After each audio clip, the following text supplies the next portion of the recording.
Hey guys, welcome back to my channel.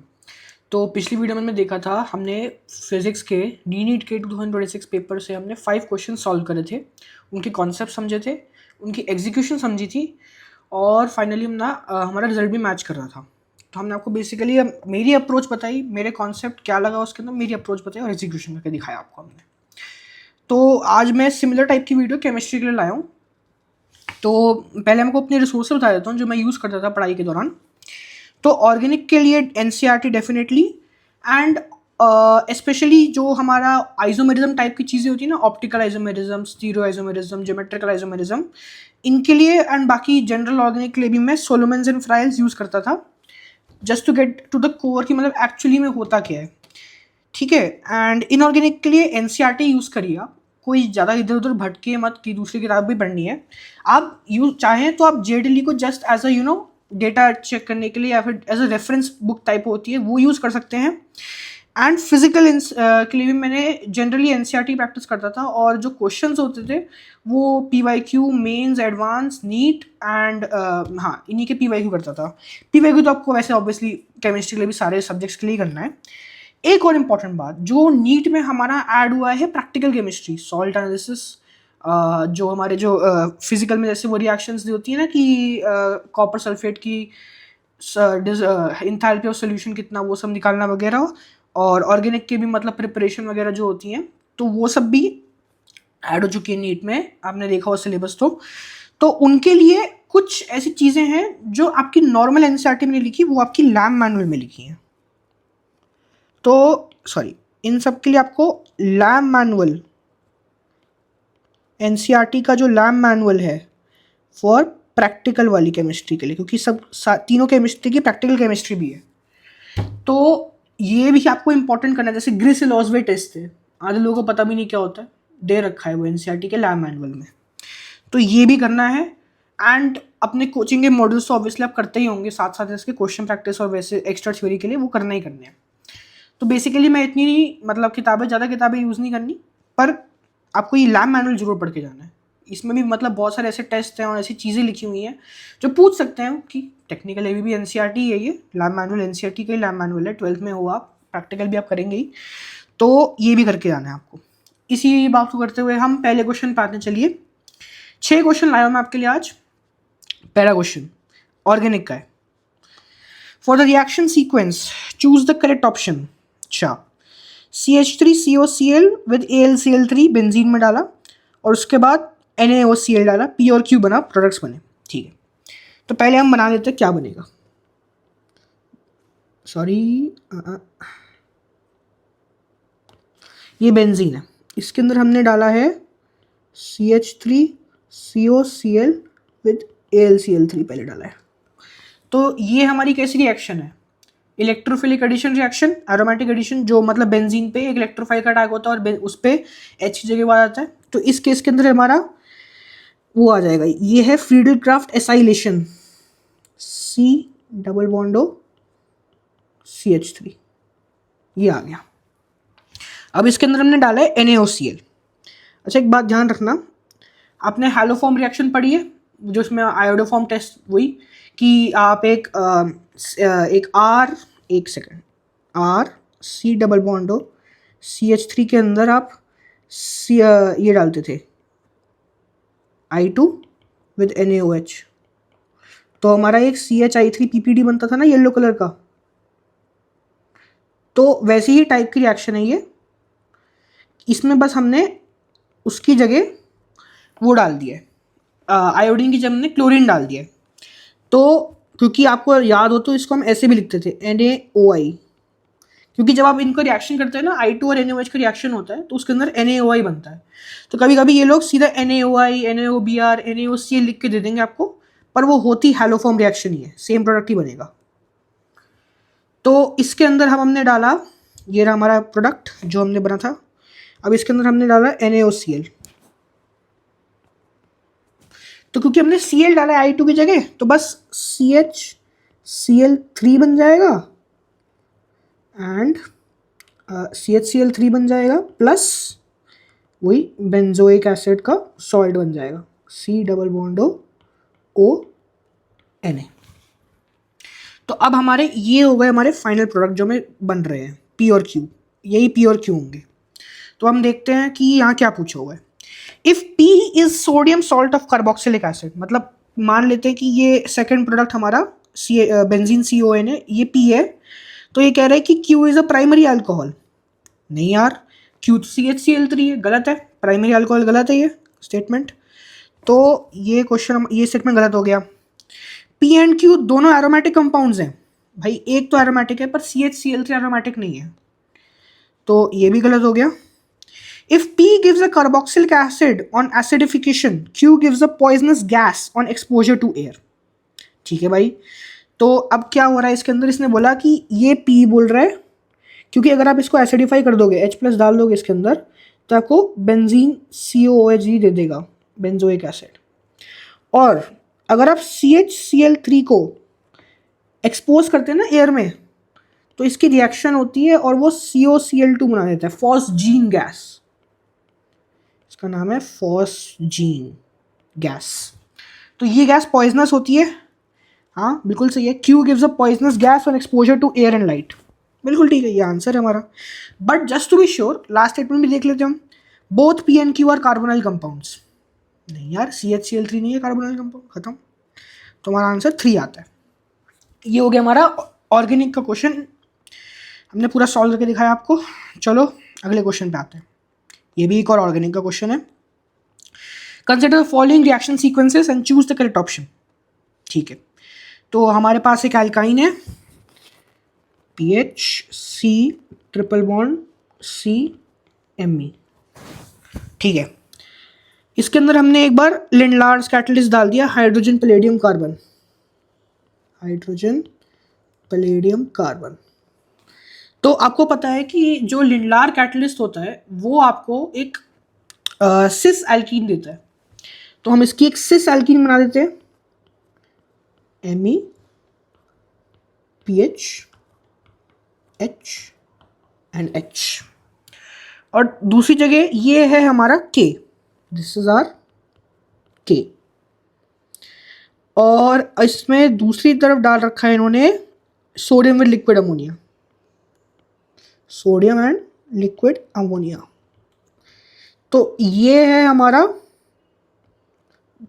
ये हमें एक ट्रांस एल्कीन देगा, तो ट्रांस एल्कीन बना देते हैं हम, PH H एंड H।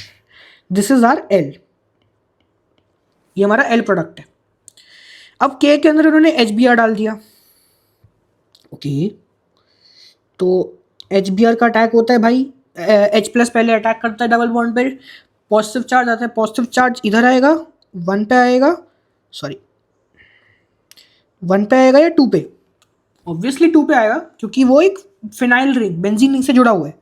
तो H+ अटैक यहाँ करेगा 1 पे एंड 2 पे पॉजिटिव चार्ज आ जाएगा, तो PH, और वहाँ पे फिर बाद में Br अटैक कर देगा, तो PH CH Br CH2 CH3, ये बन जाएगा। ये है हमारा M प्रोडक्ट। एंड हमने L के अंदर उन्होंने HBr विद पेरोक्साइड डाल दिया। अच्छा, तो आपने पढ़ा होगा ये कि HBr विद पेरोक्साइड डालते हैं तो ये खराश इफेक्ट दिखाता है, तो उल्टा हो जाता है। तो मतलब कि H और Br जो ऊपर M में आए हमारे, वो नहीं, उनकी पोजीशंस रिवर्स हो जाएंगी, मतलब कि एंटी मार्कोनिका प्रोडक्ट बनेगा, PH CH2 CH Br CH3। ये हो गया हमारा N प्रोडक्ट। तो अब हमारे पास सारे प्रोडक्ट आ चुके हैं, अब हम देख लेते हैं क्या क्या है।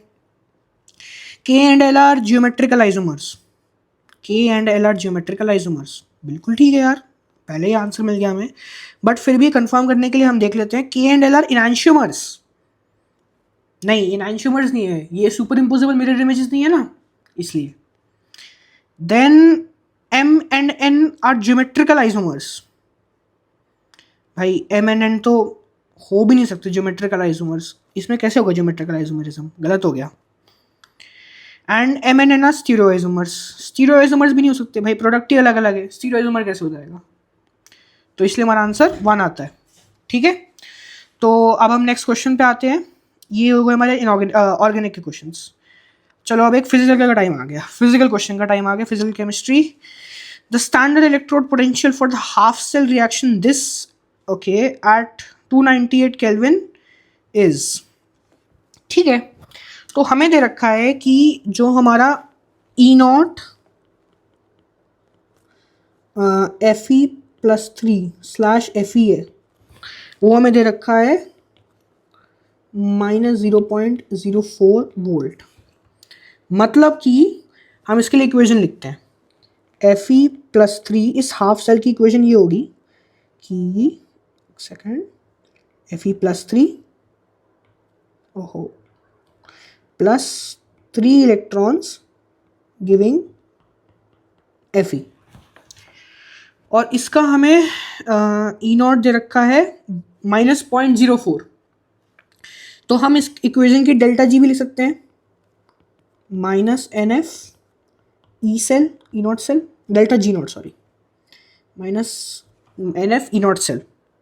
ठीक है, तो इसकी हम लिखेंगे तो क्या आएगा हमारे पास, -3 इंटू -0.04 F, मतलब कि 0.12 F। ठीक है, 0.12 F। अब हम लिखते हैं दूसरी इक्वेशन में, हमें दूसरा पोटेंशियल दे रखा है Fe+2/Fe का। तो ई नॉट Fe+2/Fe दे रखा है हमें -0.44 -0.44 वोल्ट। ठीक है, तो अब हम इसके लिए इक्वेशन लिखते हैं, तो Fe+2 plus 2 electron giving Fe, और इसका डेल्टा जी नॉट लिख सकते हैं हम, वही -NF ई नॉट सेल। तो अब हम इसके लिए लिखते हैं, करें सॉल्व, तो -2 इंटू ई नॉट कितना था हमारा -0.44 इन F, तो ये आ जाएगा हमारे पास 0.88 F। ठीक है भाई, तो हमारे पास दो इक्वेशन है और हमारे पास दोनों के डेल्टा जी नॉट भी हैं। तो अब हमें पूछा गया है कि इस ऊपर वाली इक्वेशन का Fe+3 plus electron giving Fe+2, इस इक्वेशन का हमें ई नॉट निकालना है। तो हमें एक तरीका निकालना होगा कि जो ऊपर हमें इक्वेशन दे रखी है, इन दोनों को हम कैसे ऐड करें कि हमारे पास ये लास्ट वाली इक्वेशन आ जाए जो मैंने डब्बा बना रखा है। तो अगर हम करें तो मतलब हम इसको पहली इक्वेशन को तो वैसे ही रहने दें, Fe+3 plus 3 electron giving Fe, पर दूसरी इक्वेशन को हम उल्टा कर देते हैं, Fe giving Fe+2 plus 2 electron.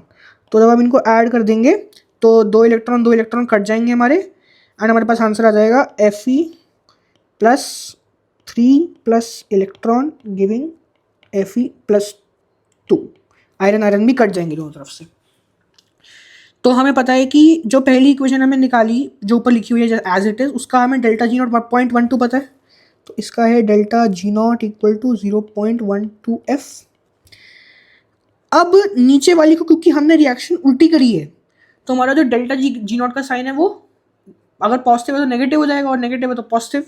इस केस में हमारे पास पॉजिटिव डेल्टा जी है, डेल्टा जी नॉट सॉरी, तो डेल्टा जी नॉट हमारे पास आ जाएगा -0.88 F इसका, और दोनों इक्वेशंस को हमने ऐड कर दिया तो भाई इनकी डेल्टा जी नॉट भी ऐड हो जाएगी, तो इस डेल्टा जी नॉट की आएगी फाइनल हमारी -0.88 F प्लस 0.12 F, यानी कि -0.76 F।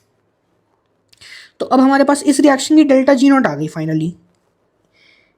तो इस रिएक्शन की Fe+3 प्लस इलेक्ट्रॉन गिविंग, तो ये इसकी डेल्टा जी नॉट आ गया -0.76 F, which is equals to -NF E naught. ठीक है, E नॉट ऑफ रिएक्शन, वही हमें चाहिए, ई नॉट ही तो पूछा है उसने। और इसके अंदर इलेक्ट्रॉन कितने ट्रांसफर हो रहे हैं, 1, तो हमारा N1 आ गया, तो minus F E not reaction, तो इससे ई नॉट रिएक्शन आ जाता है हमारे पास 0.76 वोल्ट्स। क्या ये ऑप्शन में है, देखें जरा, बिल्कुल है ना, ये रहा सेकेंड आंसर आ गया हमारे पास। चलिए इसी बात पे अगले क्वेश्चन पे आते हैं। A protein undergoes reversible thermal denaturation from its initial state N to denatured state D।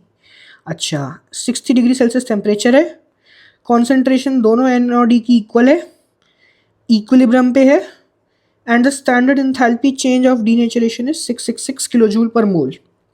The standard entropy change, जैसे यहाँ पे यूनिट ध्यान रखना, कैसी जनरली क्या होता है, जूल पर केल्विन पर मोल होता है, यहाँ किलो जूल पर केल्विन पर मोल में पूछा, यूनिट्स का बहुत ध्यान रखना है हमें। तो इसने पूछा standard entropy change of the protein upon denaturation at 60 degree celsius is closest to.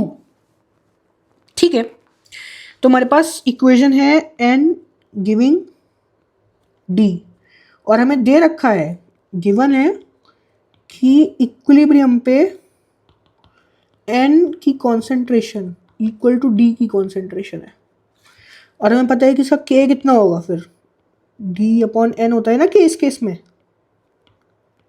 तो मतलब 1, और अगर के 1 है तो डेल्टा जी नॉट जो कि minus R T L N K equilibrium होती है, वो कितना आ गया, 0। ठीक है, और delta G naught is equals to delta H naught minus T delta S naught. ठीक है, और डेल्टा, तो मतलब कि delta H naught is equals to T delta S naught. अब हमें दे रखा है कि डेल्टा एच है 666 किलो जूल पर मोल है ना, ये ध्यान रखना किलो जूल पर मोल है ये, इज इक्वल्स टू टेम्परेचर। अब हम इसके अंदर टेम्परेचर डिग्री सेल्सियस में दे रखा है, पर हम थर्मोडायनेमिक्स में टेम्परेचर केल्विन में पुट करते हैं, तो टेम्परेचर है हमें 60 डिग्री सेल्सियस, पर इसको केल्विन में कन्वर्ट करेंगे तो 333 केल्विन, तो 666 is equals to 333 delta S not.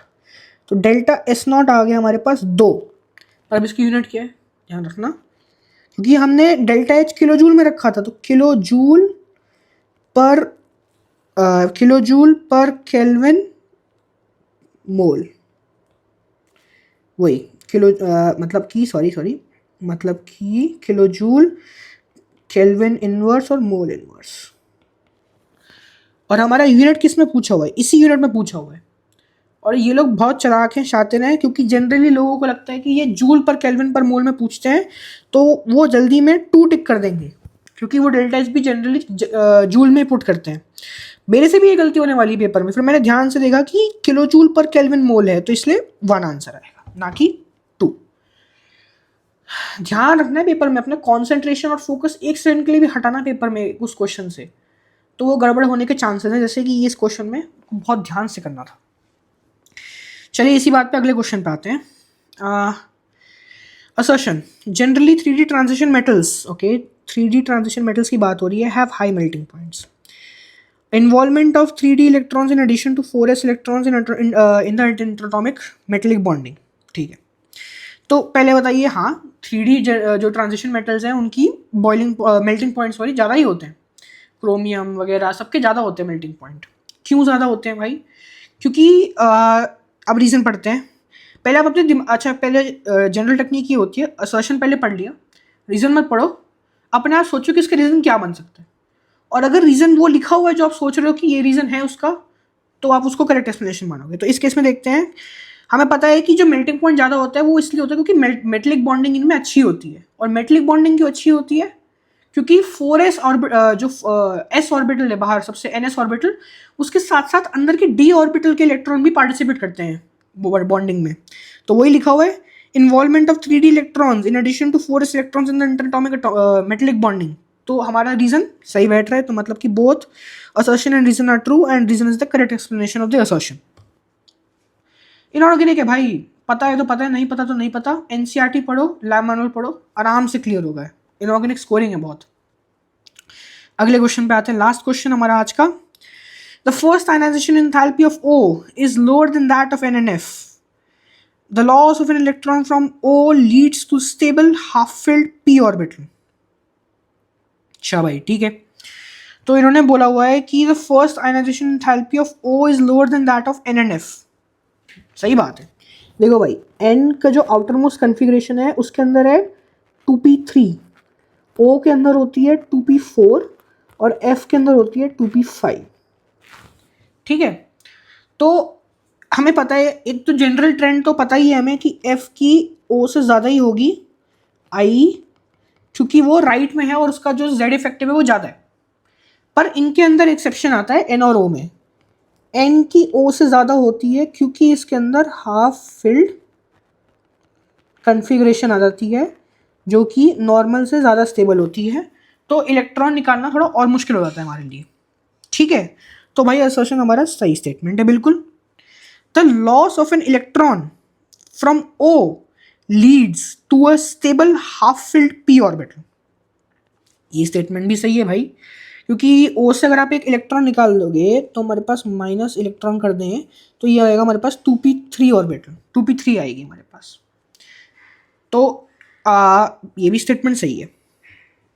पर क्या इसका रीज़न है, मैंने बताया जो रीज़न वो ये है कि एन की हाफ फील्ड कन्फिग्रेशन आ जाती है चक्कर में, क्योंकि इसकी अभी 2p3 कन्फिग्रेशन है ना, तो इससे इलेक्ट्रॉन निकालना मुश्किल है। पर आप इसको एक और तरीके से भी समझ सकते हैं कि जो O है हमारा, जब वो O प्लस प्लस इलेक्ट्रॉन जा रहा है तो ये 2p4 से 2p3 कन्फिग्रेशन में जा रहा है। तो जो O की कन्फिग्रेशन है वो अब हाफ फिल्ड हो रही है इलेक्ट्रॉन निकालने के बाद।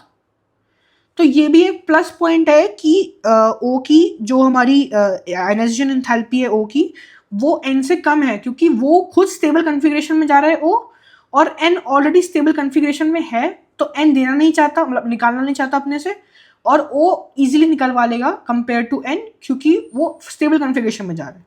तो फिर से ये दोनों करेक्ट एक्सप्लेनेशन है। हमेशा ध्यान रखें, ये असर्शन रीजन के क्वेश्चन बहुत ध्यान से पढ़ें, ध्यान से सोचें कि क्या लिंक बैठ रहा है। अगर लिंक बैठ रहा है तो वो करेक्ट एक्सप्लेनेशन ही मानेंगे। ठीक है, तो आज की वीडियो यहीं पे समाप्त करते हैं। हमने आज टोटल 6 क्वेश्चंस करे, 2 ऑर्गेनिक, 2 इनऑर्गेनिक, 2 फिजिकल। बाकी और मैंने आपको रिसोर्सेज बता दिए जो मैं यूज़ करता था केमिस्ट्री के लिए। If you have any doubts please leave in the comments. Thank you for watching, good bye.